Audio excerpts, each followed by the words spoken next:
There are 5 giant crops in Stardew Valley, and in this challenge, they are my only source of income. That means the only way I'm allowed to make money is by harvesting giant crops, nothing else. Hello everyone, my name is Extreme, and today I am attempting to beat Stardew Valley using only giant crops. My goal is to complete the Joja route, which means earning 140,000 gold. Sounds easy, right? Well, we are starting with just 500 gold. That's not even enough to buy 9 seeds needed to grow a giant crop. And even if we manage to plant them, each day there's only a 1% chance that a giant crop will appear. So yeah, this challenge might be a little harder than it sounds. But before we jump in, let's quickly break down the 5 giant crops that can make this run possible.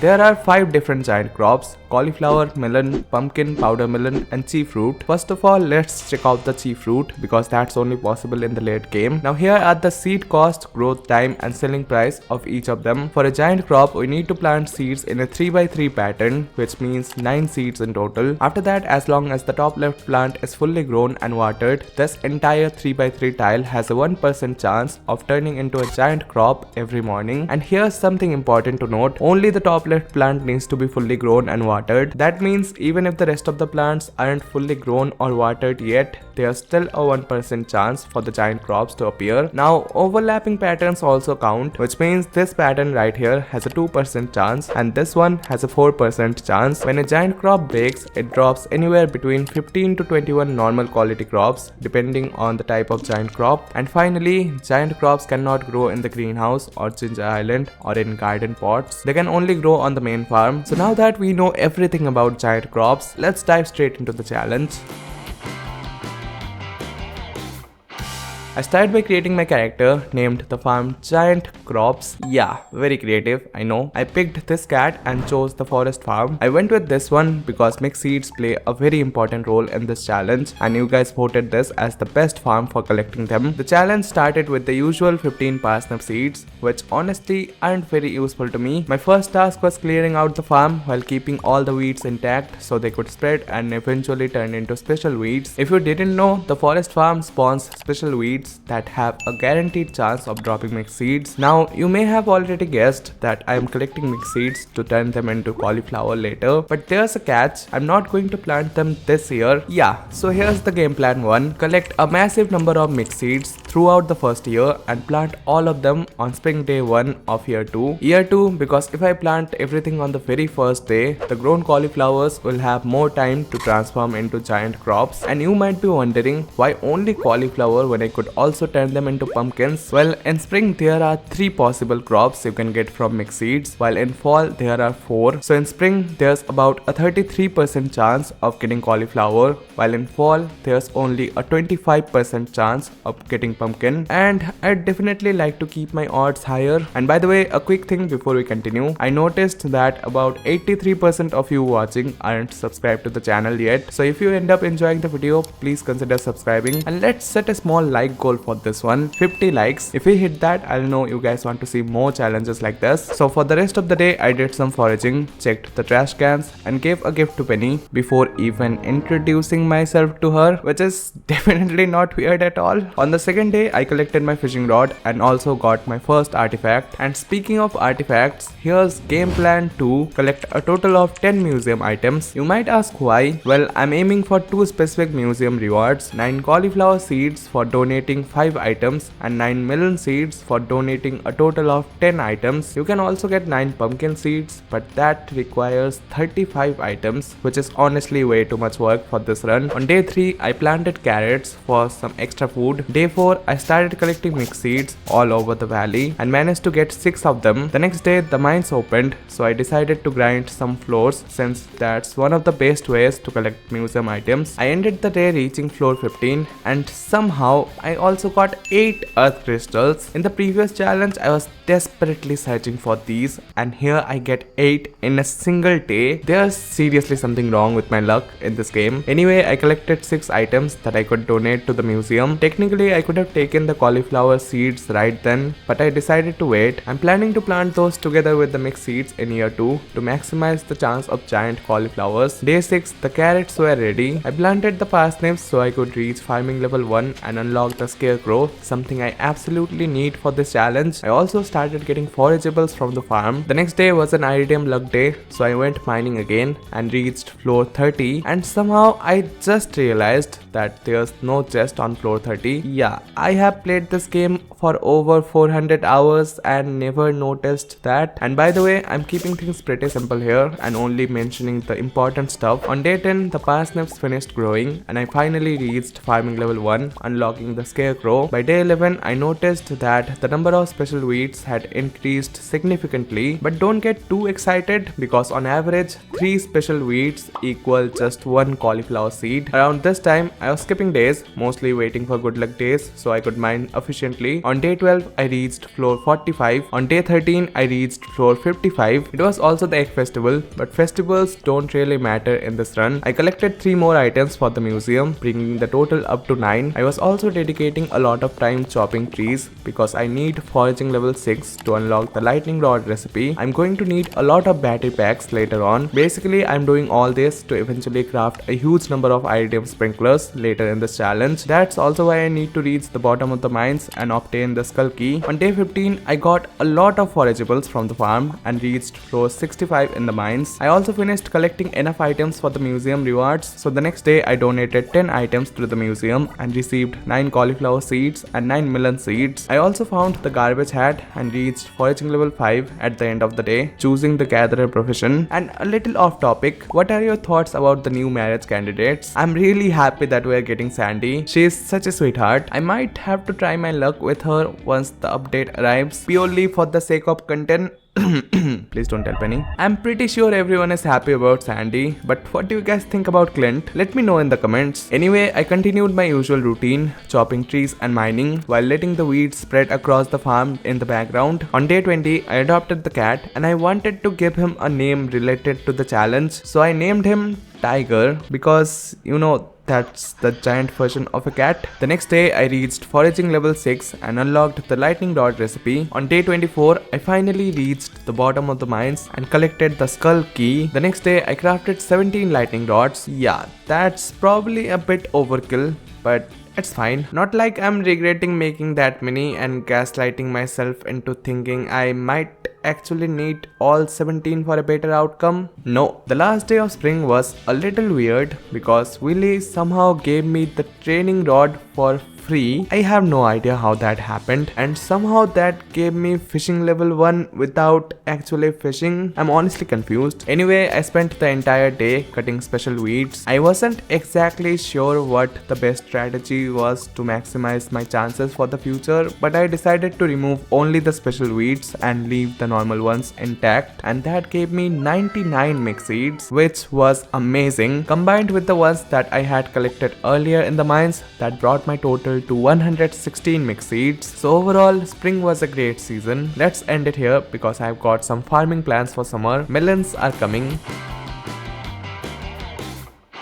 Welcome to summer. Some of the weeds have already converted into special ones, but I'm not going to touch them for now. So I started the season by planting the 9 melon seeds I got from the museum. Then I decided to make my first purchase of the run. I bought one speed grow for 100 gold and used it on the top left melon. As I mentioned earlier, for a giant crop, only the top left plant needs to be fully grown and watered. So using speed grow means the top left melon grows faster, which gives me more days for giant melon chances. Since I didn't have much else to do, I mostly started skipping days after watering the plants. On day 5, I crafted 15 tappers and placed them on pine trees. I might need pine tar to craft speed grow in the future. I know I could have placed them on oak trees for deluxe speed grow, but that also requires a lot of bone fragments, which I don't have right now, plus a higher farming level for the recipe. The next day was green rain, so I spent the entire day collecting moss, again for the speed grow recipe, and mixed seeds. I ended the day with 261 moss and 20 mixed seeds. The next few days were just watering and skipping. Then on day 11, the top left melon was fully grown, so now this patch had a 1% chance every day to turn into a giant melon, and since there were 17 days left in the season, that meant roughly a 17% total chance, which is low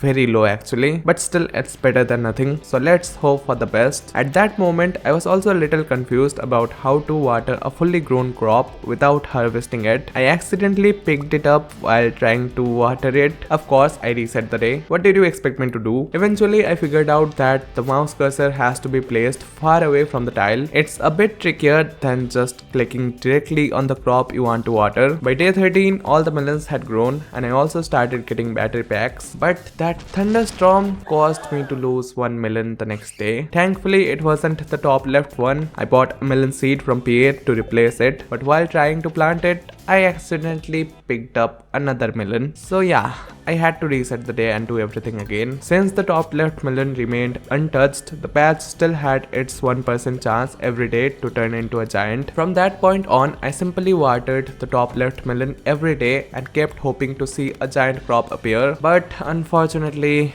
it never happened, which was honestly expected. The odds were just way too low. So on day 27, I went around collecting mixed seeds the same way as before, only breaking the special weeds. That gave me 71 mixed seeds, and on the last day of summer I found 3 more, bringing my total up to 210 mixed seeds. Now that I had so many mixed seeds, I was getting really excited for spring year 2. I couldn't wait to start planting everything in bulk. Then fall arrived, and for fall I actually didn't have any real plans except cutting every single weeds on the last day of the season. So that's exactly what I did. I skipped the entire season and cut all the weeds on the final day, collecting 133 mixed seeds. That brought the total up to 343, which is way more than I expected. You guys were right, this farm is seriously amazing for mixed seeds. Then winter arrived, the final season of year 1, and I had a very simple plan for winter. Hunt for powder melon seeds all over the valley and try to grow giant powder melons. So I started searching for seed spots, and right away I found a rotten plant outside Robin's house. It was the first time I had ever seen that item, but whatever it is, it's not important for this run. On day 3, I found my first 3 powder melon seeds. I planted them and started watering them every day. Powder melons actually have the shortest growth time out of all the giant crops. I was searching seed spots using the screenshot method like this. This method saved me a huge amount of time, and I highly recommend it if you are searching for seed spots or artifact spots around the valley. On day 6, I found 3 seeds on the farm and 6 seeds in town. Now there were 2 overlapping 3x3 squares, which meant once these 2 powder melons grew, I would have a 2% chance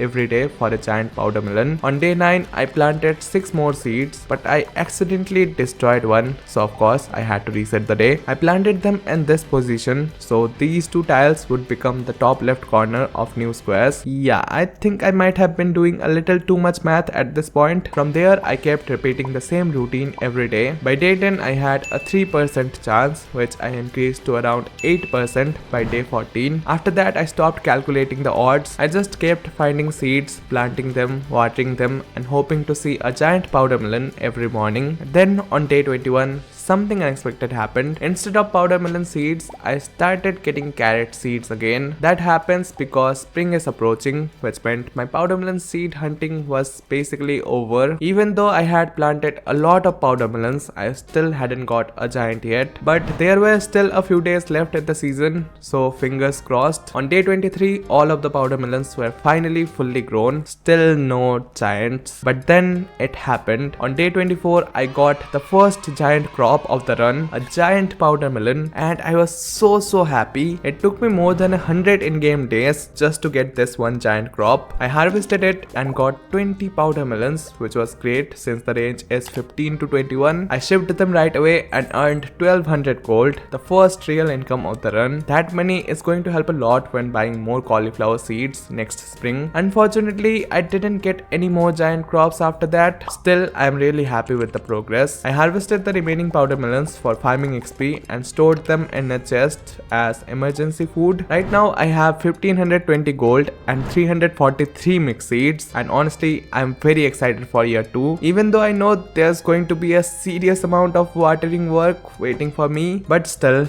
let's wrap up the year and see what year 2 has in store.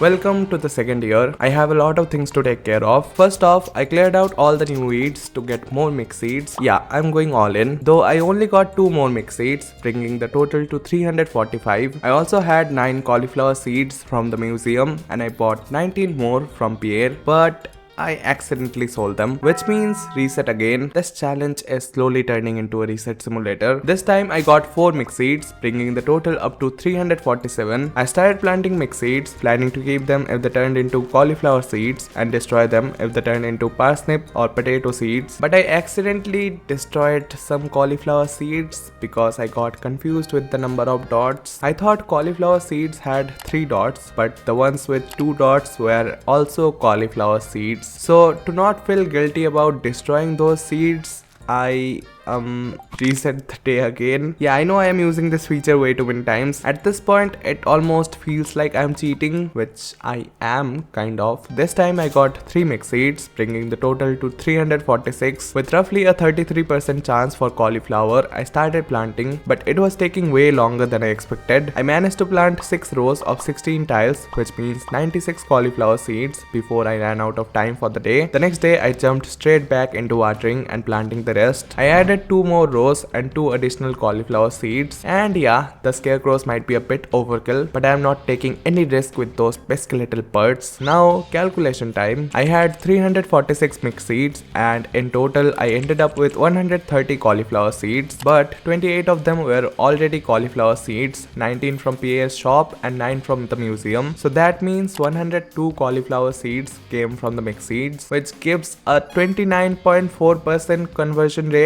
That's a little below than expected average, but honestly, I'll take it. Now comes the painful part. I need to water all 130 plants every single day. Yeah, this is where the losing sanity part of the challenge begins. I'm also not using any speed grow right now because the recipe isn't unlocked yet and I don't have enough money. Maybe I should have bought deluxe speed grow earlier with the money I had, but I'm not really sure. So from day 3 to day 12, the game basically turned into a watering simulator with only one break from rain on day 4. Then on day 13, something amazing happened. On the very first day my cauliflowers finished growing, I got a giant cauliflower. Honestly, I was kind of expecting it since I planted so many of them. I harvested it and got 21 cauliflowers, which is actually the maximum possible drop. I shipped them through the bin since it was the egg festival, earning 3675 gold. The next day I got 2 giant cauliflowers. Now this is what we are talking about. One dropped 16, the other dropped 21, and I sold them to Pierre for 6475 gold, bringing my total up to 10,150 gold. So naturally, it was shopping time. I bought 61 more cauliflower seeds and 27 deluxe speed grow. First, I planted the cauliflowers in the empty spaces, then added 2 more rows. I used the deluxe speed grow on the empty spaces seeds, although I misplaced one, so I had to buy another one later. And at this point,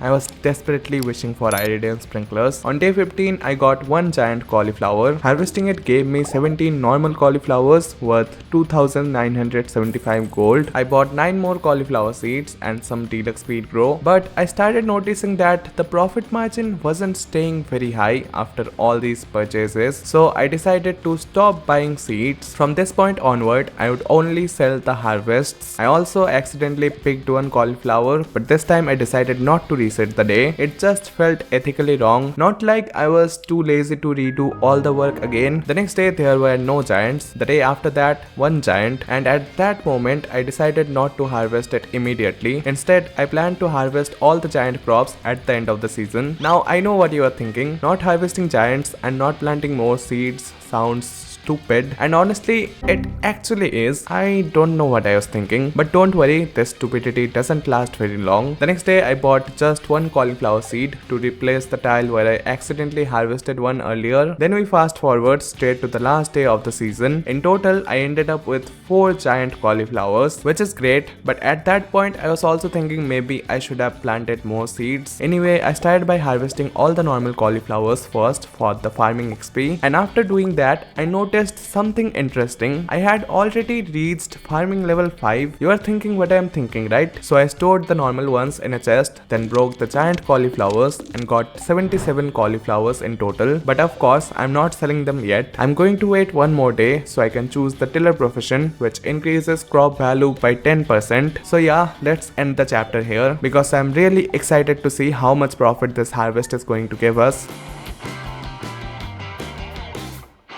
Welcome to summer of year 2. Before jumping into melon planting, let me tell you what my goal is for this season. In summer, I want to make a total of 55,000 gold, 5,000 for the Joja membership, 40,000 for the greenhouse repair, and 10,000 to buy pumpkin seeds in fall. But to make that much gold, I'll need a lot of giant melons, so fingers crossed. First things first, I sold the 77 cauliflowers to Pear for over 14k gold, bringing my total to more than 16,000 gold. I wanted to upgrade my watering can, but that's not possible since I need it every single day. So instead, I bought every melon seeds I could afford, a total of 208 seeds. I am planning to go mental, so I planted every single one, and yeah, this is my farm now, which I have to water every single day. So I started doing exactly that. You know, moments like these really makes me question what I'm doing with my life. I'm a 21-year-old single unemployed guy from India who graduated with a Bachelor of Computer Applications degree, dreaming of building an international community with people all over the world through the help of a 2D farming game where I'm currently watering 208 melons every single day. Yeah, that seems perfectly normal. Anyway, from day 2 to day 13, luckily there were 4 rainy days in between, so at least I got a few breaks. Then on day 14, I got the first 2 giant melons of the run. I harvested 34 melons total and sold them for 9350 gold. I replaced the seeds and crafted speed grow, then used it on them. I could have used it earlier too, but I completely forgot about it. Then I got 2 giants on day 16 and 4 giants in a single day on day 17. That was insane. I got 75 melons that day, which sold for over 20k gold. By day 18, I already had over 36,000 gold, though there were no giants that day. I bought more melon seeds to fill the empty spaces. Now let's pause for a little explanation with all the information and experience I gained from this challenge. Study time, girls and boys. Suppose you harvest a giant crop from a field of normal grown-up crops, but that crop doesn't have enough time left in the season to fully regrow. For example, let's say it's fall 20 and pumpkin needs 13 days to grow. So how many seeds should you plant in that empty patch to maximize giant crop chances? The answer is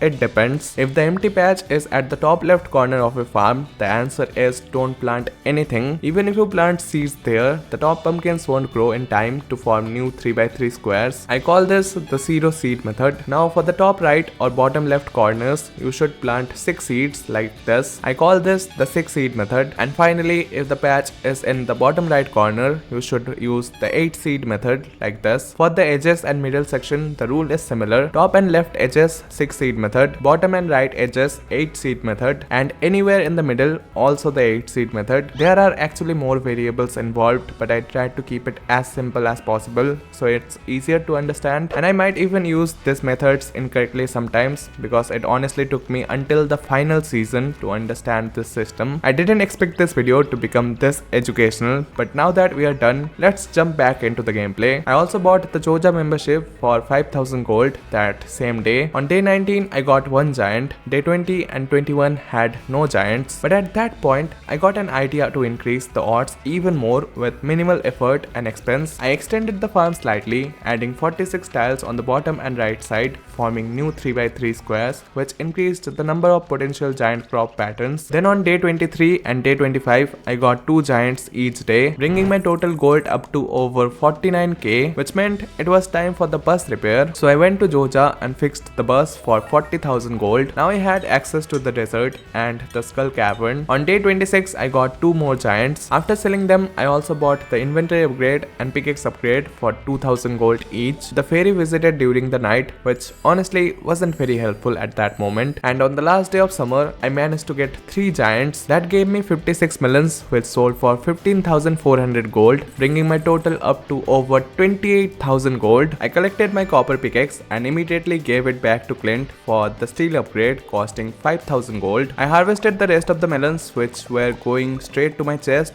or Penny's pocket and ended the season at farming level 7. Then fall arrived. I'll keep this season short because it's going to play out very similarly to summer, but I did make one big change to the plan. I decided not to use iridium sprinklers. Here's why. Look at this iridium sprinkler layout with 174 plantable tiles. It actually gives far fewer giant crop chances compared to a fully filled 174 tile farm like this. The advantage of sprinklers is obvious. I wouldn't have to water crops anymore, but the disadvantage is huge. It significantly reduces giant crop chances, and going down that path would also require farming iridium ore in the skull cavern, smelting bars, and doing a lot of additional preparation. So yeah, I have to suffer through watering again, but I'll keep doing the same strategy in fall. My goal for this season is to earn 95,000 gold to finish the remaining upgrades. Let's see if we can do it. On fall day 1, I bought 230 pumpkin seeds. I crafted speed grow and used it in all of them, and just like that, the watering simulator began again. Skipping ahead to day 12, when the pumpkins grew, I got the first giant pumpkin, and I quickly discovered that fully grown pumpkins are very hard to check for watering because their sprites are so big, they almost completely cover the tile underneath. That one giant pumpkin earned me 6,688 gold. Pumpkins have the highest sell price among the giant crops. Now I'm not going to stretch the video just to show myself harvesting and selling giants every day. Instead, here's the list of how many giants I got each day up to day 26 and how much gold I earned from them. Keep in mind, this list doesn't include expenses since I was still buying seeds during this time. By day 26, I had 92,680 gold. I just needed one more giant pumpkin and I had 2 days left. I also repaired the greenhouse that day. On day 27, there were no giants, and on day 28, it was the moment of truth, and I actually got the final giant pumpkin I needed. I was so happy, but also at this point, I was just sick of this challenge and watering plants every day. I just needed it to end as soon as possible. I sold the pumpkins from that giant crop and I officially had enough money to complete the challenge. I didn't even bother harvesting the normal pumpkins. I just went straight to repair the minecart that same day. So yeah, it was a successful challenge. Successful, but I wouldn't exactly call it fun. There was a lot of watering grind behind the scenes that I didn't show in the video, but at the same time, I do enjoy challenges like these, pushing myself to the absolute extreme, which I am. Kinda. I'd also like to thank the channel members Miamet and Tapsel Tabs for supporting the channel. I hope I pronounced your names correctly. I really appreciate the support. It means a lot more than I can express. And that's it for today's video. I'll see you in the next one. 21-year-old single unemployed guy from India who graduated with a Bachelor of Computer Applications degree, dreaming of building an international community with people all over the world through the help of a 2D farming game where I am currently watering 208 millions every... Okay, this dialogue is so long.